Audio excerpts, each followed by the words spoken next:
For many years now, Russ and Craig have had many wide-ranging conversations with folks from all over the gaming world. This is one of those conversations. D6G, the Lost Chapter.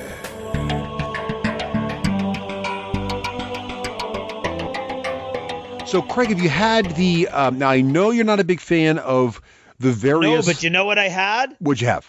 I had chocolate gingerbread. I was going to ask you about the gingerbread donut. Is it good? Yeah, I didn't have a gingerbread donut, but I did have a gingerbread coffee.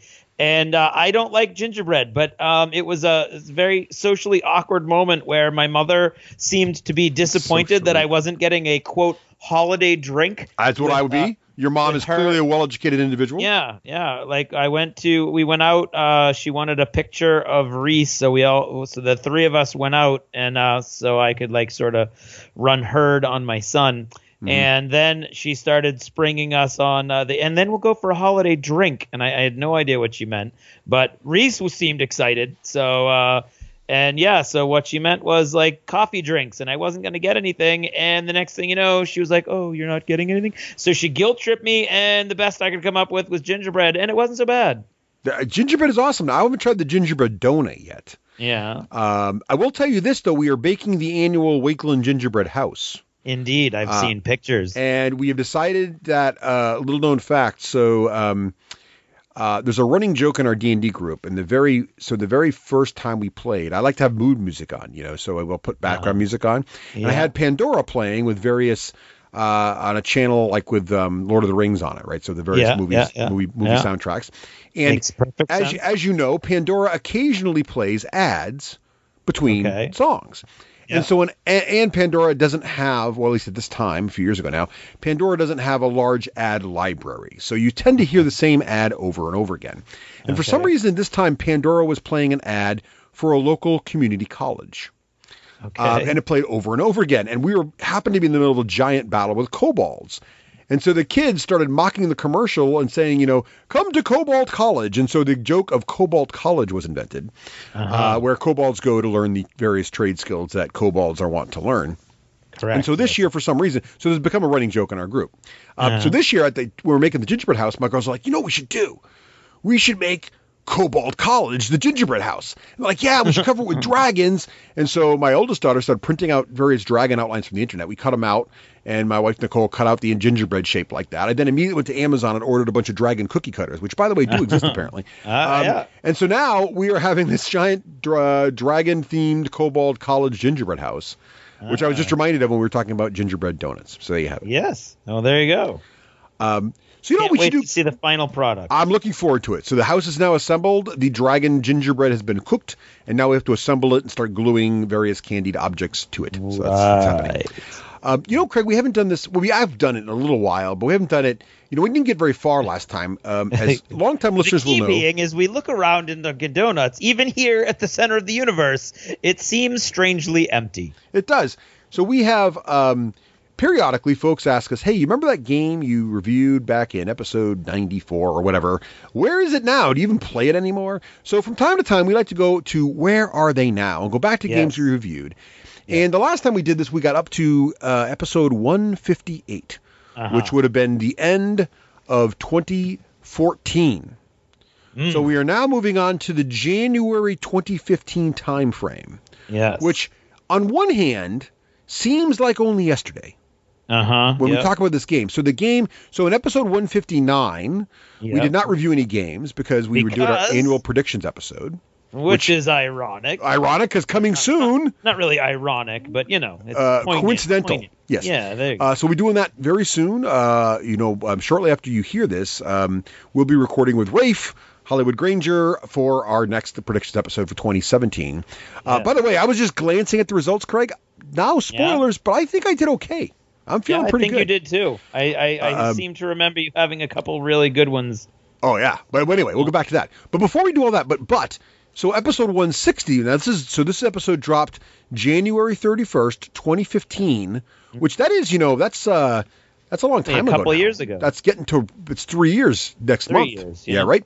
Yeah. So that's a while ago, but the game we reviewed was Imperial Assault, which doesn't feel that old, does it? No, it does not. Feels like right around the corner also. So that's kind of weird. It's weird. So Tom Vassell was on the show, and we talked about Imperial Assault. Yeah. And, Imperial Assault is still rocking. In fact, now Fantasy Flight's launching their new miniature game based on Star Wars. Yeah. But, and I know a lot of people play Imperial Assault. Yep. And Imperial Assault's had plenty of expansions. But, Craig, when was the last time you played Imperial Assault? I have not played Imperial Assault in a while, Russ. But we did complete the first campaign. So that was, with our group, that's pretty darn good. That is pretty good. Yeah. Yeah, so I have not played it in a while either. I do own quite a bit of stuff. But I have not obsessed over buying Imperial Assault the way I did with Descent. I will say this. Right. So, yeah. And by the way, this month I think they're coming out with the new app, right? So you can play Imperial Assault. Yes, in fact, I think they just did. Yeah. Yeah. So it's doing great from a fantasy fight point of view. But I haven't seen any of our local friends play it in a while. Doesn't mean they're not. It hasn't come out for a while. And in fact, the last few models I actually bought for Rogue Stars. And this is interesting too. I just was privileged enough to be asked by Tom to come on and do a guest appearance on the Dice Tower not too long ago. And the subject of that episode was what they call one versus many games. So what I would call Overlord games. Uh-huh. And of course, at the Dice Tower, they like to rank games. And so Tom, Eric, and I had to come up with our top 10, right? One versus many games. Yeah. Now, I did put Imperial Assault. Yeah. I can't remember if it was 1 or 2 now. I think, but it's high up there. I really like Imperial Assault because it's the pinnacle of the Fantasy Flight one versus many model. I think they've really got the rules right there. I love the interlocking turns. Yep. But interestingly, Imperial Assault did not make Tom Vassell's list. And I was shocked because he loves this. And so I kind of asked him, he goes, well, the problem is I play it he plays it in skirmish mode now, one-on-one. And he doesn't think of it as a one versus many game anymore, so it didn't make the list, which I thought was interesting. So that is interesting. I think the game's still doing well. You see it selling like crazy. It's stocked in every store. There's just expansions just dropped last week, I think, for it. Yeah. So it's still there, but interestingly, it's not getting to play in our group I would expect at this point. No, but I think that's because it's got a lot of competition for the whole minis thing. And I think 40K took a huge chunk out of a lot of different games. 40K being back is a thing. That's true. It's definitely having an impact on a lot of different games. I mean, a lot of what I would almost consider secondary games that for years had moved into a primary position have gone by the wayside lately. Yes. As a large chunk of our gaming group anyway has gone back to playing 40K almost every chance they get. Mm-hmm. So I think I do think that's the group that I played the Imperial Assault campaign with is all guys who are now playing 40K. Yeah, and my posse, I do have a crew of folks that I play campaign games with. We did play Imperial Assault, but then we got distracted by Level 7 Omega Protocol for a while. But now we're distracted by Seafall. So we don't play as often as I'd like. But when we do get together, which is about once a month now, or maybe every other month, it's always Seafall. Right. So the legacy games have also caused a problem in my regular, because that group was always one versus many, and it was Imperial Assault for a while. So I remember that. So and then February came along. Yes. Episode 161, we reviewed Among the Stars, a Stronghold Games game. Quite frankly, I don't know that I've played it more than twice since then. Uh-huh. Yeah, I liked it, but I don't know. I like card games, but they're not my go-to game. That's probably I played the Everyman on that one, I believe, and I have not played it yet. So there you go. So there's that one. So that's it. But that's in my defense, and in the defense of Stronghold Games, that's not really my kind of game. So yeah, you want to hear something sad? What's something sad? Episode 162, Craig. 162. Episode 162 sounds like a sad number. We reviewed Spartan Games sad. and the Halo Miniatures game. And since episode 162, Spartan Games has shuttered its doors. It has. It is gone in a relatively dramatic fashion. And that was probably recent. That was like the beginning of this year, right? Or sometime this year. And so now, and I would hate to say, I really enjoyed this episode. I'm a huge fan of Halo. It was great to talk to Neil and learn. And we both felt that was sort of the pinnacle of the Spartan Games science or fantasy, not fantasy, technology, sci-fi and sci-fi kind of thing. Yeah, the mechanics were great. The models were awesome. I bought pretty heavily into it. I liked Halo. I liked the whole thing. I was impressed by all the detail, as Neil described to us, how they went to Microsoft and learned all the things about Halo and were really fastidiously attention to all that. But unfortunately, and I don't know if it was because of the cost of the Halo license, or I know there was some health issues, but I think just shortly after this whole thing was sort of when I think things started to go not as well. And unfortunately now the good news, and it's been announced now. So one of the things that was fun was that when we had our friend, I'm sorry, I forget the name of the company now. What's the name of that company, Greg? War Cradle. Thank you, War Cradle. Yes, War Cradle Studios. Yeah, so we had War Cradle on the Lost Chapter. They previewed and kind of dropped the hint that they were going to be.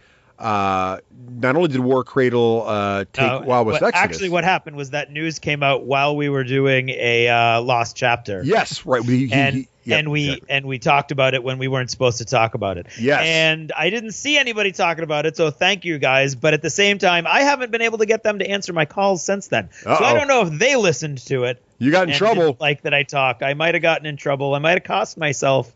A very friendly, happy position. But we'll see. We'll see. But in any case, that's all been publicly announced now. So the good news is now we can talk about it all we want. Yeah. So the good news is that Dystopian Wars has been saved and is being transplanted into the Wild West Exodus universe, which is pretty exciting. But the two are actually melding. They're merging to form Voltron. But we've unfortunately, we've still lost Halo and Spartan as a company, which is a real shame because they were a great company and I think they really pushed forward a lot of the technology in terms of the way they do the ships and the smaller models and the detail. I mean, Dystopian Wars, such a fantastic game, and so far Firestorm Armada too. Good stuff. Yeah. Oh, I think they were really at the forefront for a long time, and it's a shame. And Neil was neat, and all the guys that were neat, all the gals were neat. The whole place was a really neat place. And it's we are poorer for their passing. We are. Now comes the good news, Craig. So now we move into March 2015, and we did a detailed review of Dungeons and Dragons 5th edition. And I just said it, talking about the Cobalt College story. I had been playing D&D 5e pretty much as soon as right after the books dropped, and I got my kids involved and my brother and his family. We've been playing a campaign monthly, religiously, and sometimes more often than that, for like 6 hours at a straight time. And my kids have gone from this is 2015, so they've gone from 10 and 11.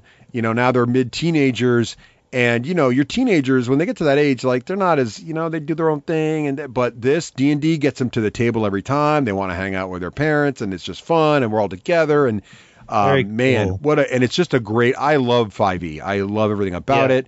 Too. I've loved all the campaign setting. I've loved Tyranny of Dragon setting. I just got the new remastered screens. I love those.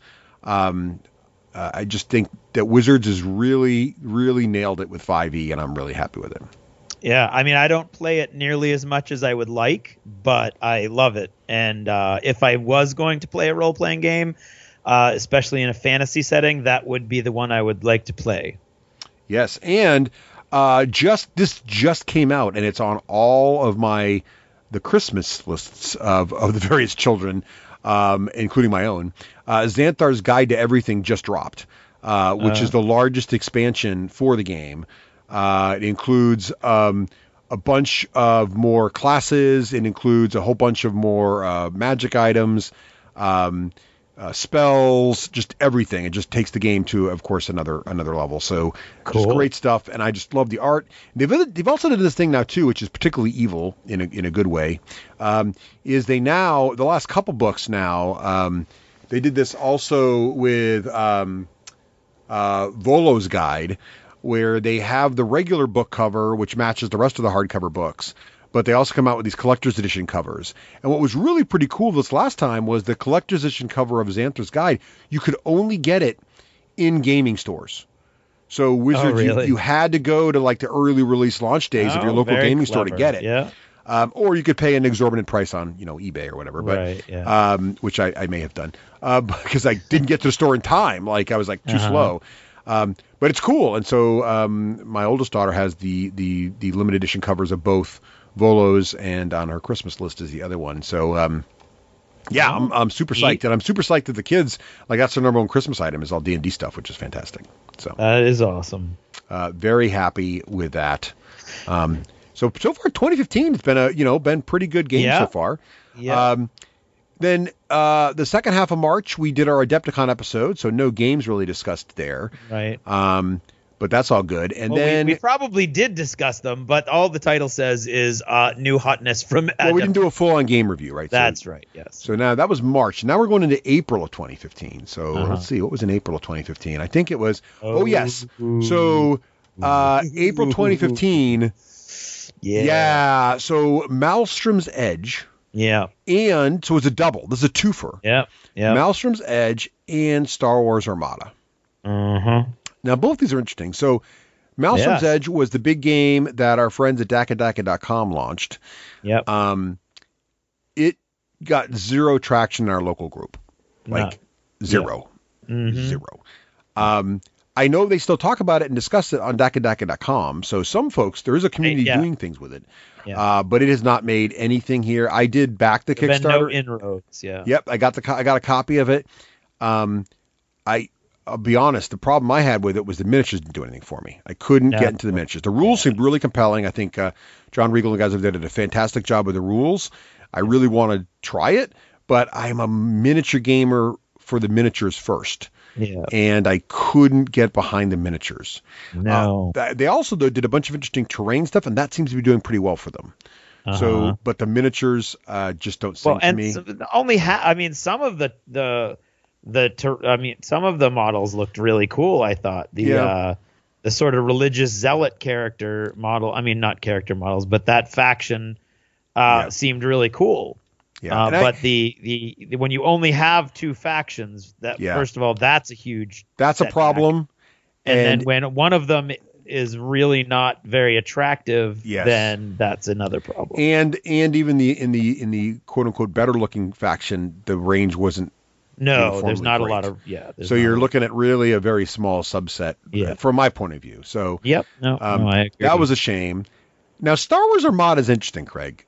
Yeah. This is a game that you and I should be playing like every week because I like it. Last time we talked about it, yes, you got me so excited. I got all my stuff out and I have in my car for over a month. And I bought the campaign box, so I have the 2-player campaign ready to go. Craig, we need to play this game. I love it. I love everything about it. And I was just watching. I went out and got another binder just so I had to buy a whole new set of card pages for the various different size pages that game uses that are different from all the other games. And I just played Star Wars Battlefront 2, which has a single player story, which is based around the Imperial side and the cool Imperial ships. And I was like, oh man, I have all those guys in Armada. I want to go play. So yeah, we got to play Armada. But you know what? We don't see it played very much. No. Locally. No, again, now that's not really, I don't know that we're a good barometer for these sorts of things, but I think overall health. But even overall, like X-Wing is still rocking, but Armada doesn't have the traction X-Wing did. And I'm not sure locally anyway. Well, but even not local. Like, you go to tournaments and stuff like the Armada the X-Wing. That's true. Tournaments are always bigger. Like I was at PAX Unplugged, like just last week, and huge section of X-Wing, like massive section of X-Wing tournament play. There's like one table of Armada, right? So like it isn't, and I don't know if it's because it's not fully painted. I don't know if it's because people like the fighters of Star Wars, and so the fighters are more the centerpieces in X-Wing. I don't know what it is. But the game, it's a much more complex game. It is, but it's a great game. There's really no reason for it not to be celebrated. So I think I'm going to have to make a resolution here in our predictions episode to try to play it more. I don't know if I'm going to succeed. I probably will fail, but I will try. but you know what? Trying is good. All right. So now we're moving Nothing on to... happens without trying. That's what they tell me. Yeah. So now we're moving on to May. Uh-huh. Am I in April or May? I feel I want to go to May. May of 2015. Or am I in April? No, we're in May. Oh, no, but April. No, yeah, we're in April. Sorry. April. Well, here we go. April. Yes, exactly. So now moving into April, episode 166. I think I was the everyman in every episode in April. Apparently so. So in April, we did XCOM, the board game. Yeah. And we also previewed Survive Space Attack. Yeah. Now, Survive Space Attack is awesome. Yeah. I don't play a it lot as, of fun. I don't play it as much as I should, but it is now my favorite version of Survive, and I do play it periodically. It's a great pull off the shelf and play it game. This is, the game that the Inglesdeens kicked up a notch for Stronghold. They took Survive, Escape from Atlantis, put it in space on a space station.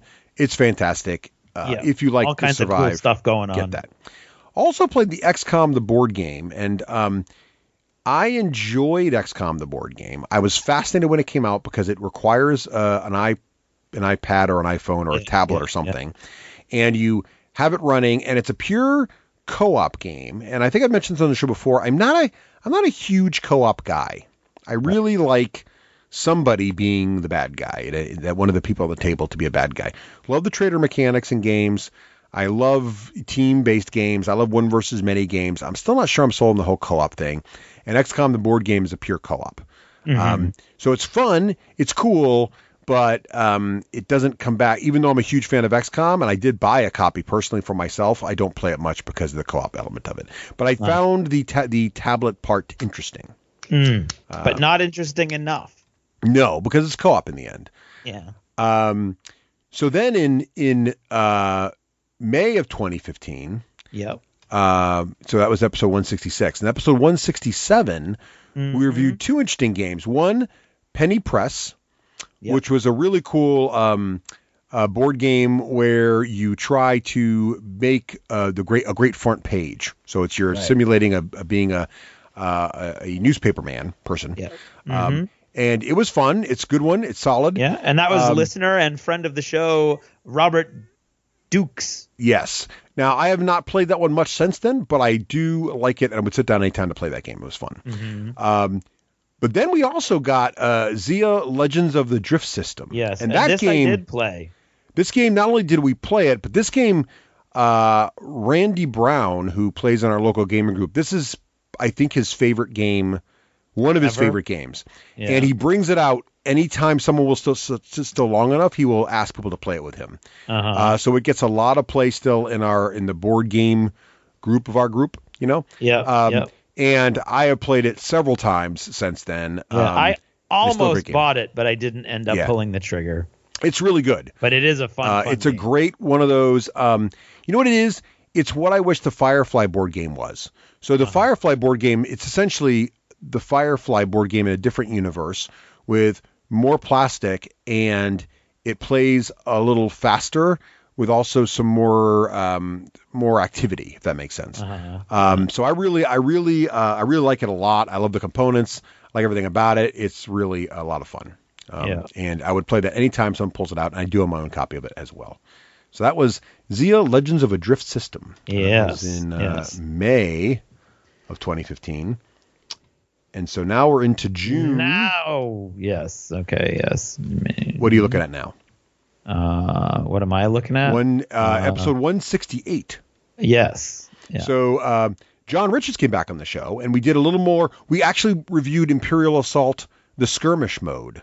Yep. So if you remember, when we first reviewed Imperial Assault, it was pretty early on. We hadn't had a chance to play the skirmish mode yet. So we played the one versus many mode there, the Overlord mode, and then we got to skirmish, and we reviewed that as well. And I did like the skirmish mode of it, but quite frankly, I don't know if I never played it really after we did the review. No, I didn't either, which is a shame because I liked it. But again, miniatures games. Well, that's the thing. I think if I'm going to play it's a very dense, Then this is funny. So then episode 169, I remember was the Rafe was back on the show, which is always fun. Yep. And Rafe is a huge fan of the Lord of the Rings card game. And I distinctly remember he got me to the table and he said, look, we're going to play this game together, Russ, and it's co-op. Yeah. And you're going to love it. And we did sit down and we did play it together. and it was co-op, I didn't love it. I think it's mostly because it's co-op, quite frankly, but it's also a pure card game. So it's kind of got two. I do like a lot of card games, but if it's a pure card, I like my bling, right? So I like a little more to a card game, but I do like a lot of card games. But it also had the co-op thing. I didn't love it. We lost badly, but if I remember correctly, even when we talked about the review, I think Rafe did a couple things wrong also, which probably isn't fair. But I've never picked up the game or looked at it since. Right. I do know Rafe was very passionate about it. He bought all the expansions. Yeah. Wasn't it like super hard and everybody was failing it? Yes, it was very hard. It was, and I believe still is, very hard. So that was June 2015. So now we're moving on to July. And in July, it was a weak month in July. So in July, we did a episode 170. We did a big War Machine update. Oh, well, that's interesting. Yeah, so it was we did Lock and Load and a big War Machine update. Now this is back in 2015 still, so we're still in the Mark II era. I still am a huge fan of War Machine and Hordes. My daughter and I still play regularly. We still paint regularly. I was just down at PAX Unplugged, and Ray Greeley was like, "We got to play a game together, Russ. I'm going to be there with you." And so we played. We were going to play War Machine, but then, and we kind of did because Company of Iron has now come out, and so we played that, which is basically a skirmish game version of War Machine. Which we'll talk more about Company of Iron in the future. We're definitely going to have to review that game because it's pretty solid. But I am really still very pleased with War Machine and still play the heck out of it. If you look at my Board Game Geek profile, it's still my most played game of any type. But all that said, I think Privateer's having a little trouble lately. It just feels like it. Yeah, I'm hopeful that I'm wrong. It's all anecdotal, but I just feel like they're in need of a shot in the arm of some kind, and I hope they get it because I really love their stuff. Well, maybe Company of Iron will help. I hope so because I like what they've done with Company of Iron. So I'm excited about that. Yeah, no, I think I mean, I've played, especially when 3rd edition came out. We played quite a few times. That's it for me. That I don't have anybody else to play other than Russ, and then occasionally Rafe if he shows up. And I think Christian once came over and we played at the beginning of 3rd.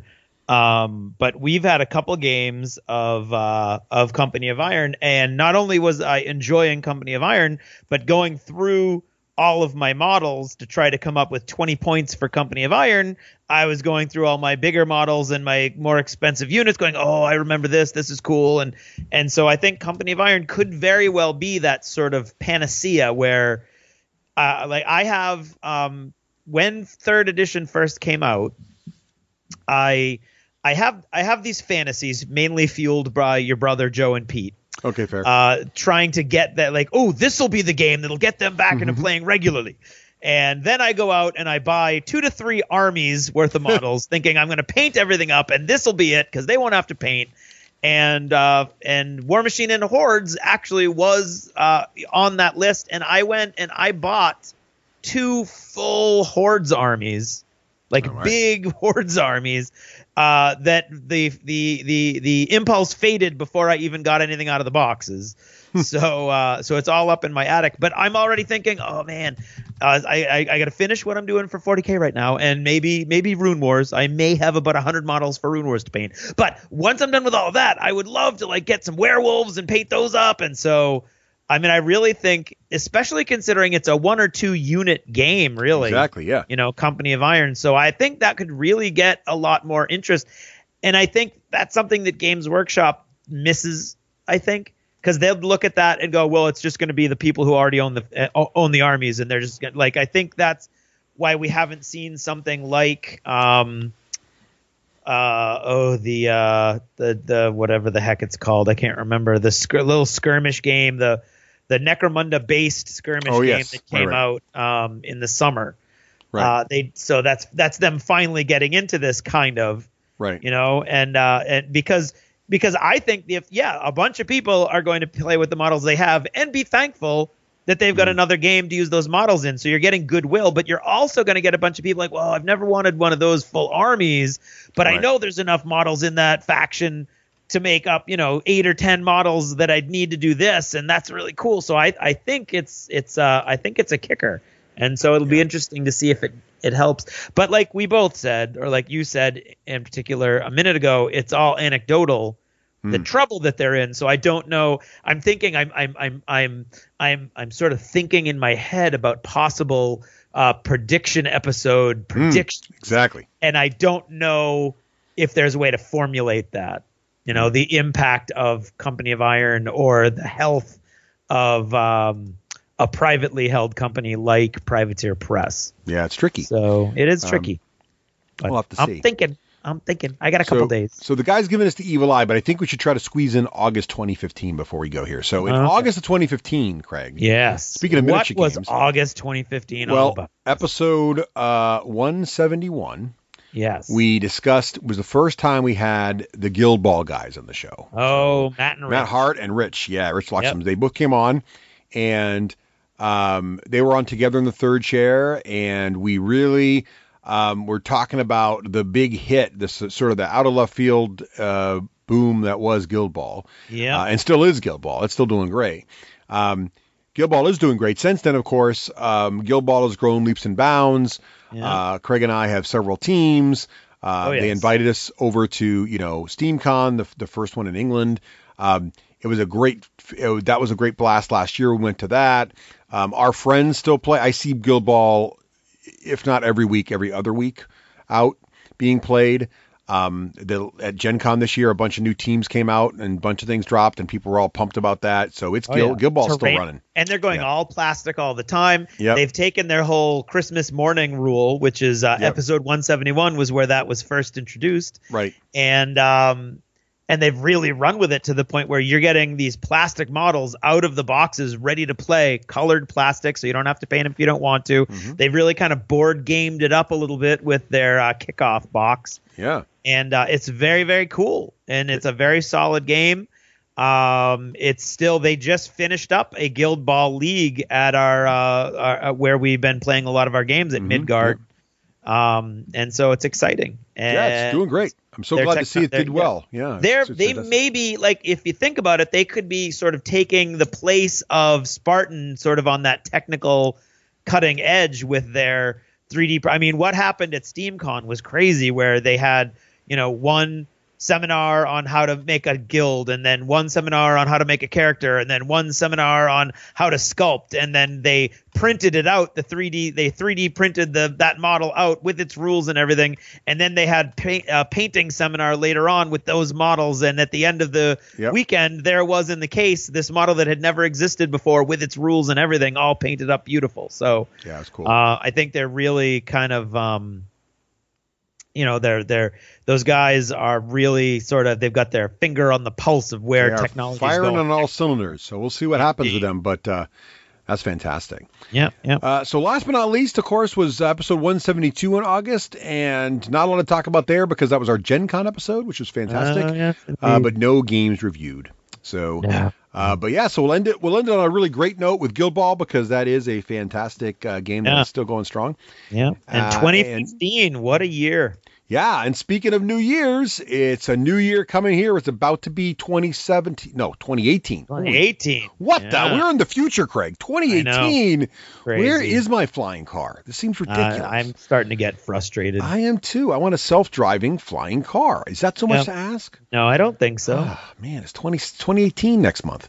Anyway, speaking of 2018, it's time for that predictions episode. So we'll be back in about a week, folks, with a prediction episode with Rafe Hollywood Ranger. Hooray!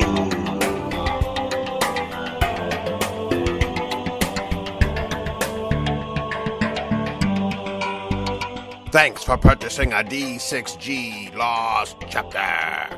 Supporting the show helps it grow.